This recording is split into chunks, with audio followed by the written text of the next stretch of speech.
بسم اللہ الرحمن الرحیم۔ مسجد کیا ہے؟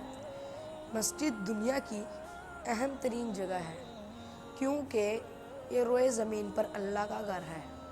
ہم جس زمین پر کھڑے ہیں اس کو بچھانے کا آغاز ہی اللہ نے اپنے گھر سے کیا تھا۔ جب ہم مسجد میں داخل ہوتے ہیں پہلے دایاں پاؤں اندر رکھتے ہیں اور یہ دعا پڑھتے ہیں، اللہم افتح لی ابواب رحمتک، اے اللہ میرے لیے اپنی رحمت کے دروازے کھول دے۔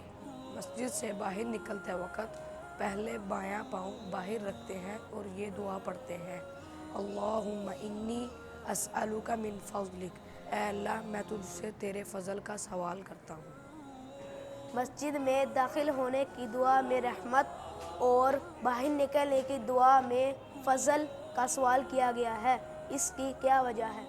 آپ نے اچھی بات پوچھی۔ بات یہ ہے کہ عام طور پر اخروی فوائد پر رحمت کا اطلاق ہوتا ہے۔ مسجد چونکہ آخرت کی تیاری کی جگہ ہے، اس لیے مسجد میں داخل ہوتے وقت اللہ سے رحمت کا سوال کیا جاتا ہے۔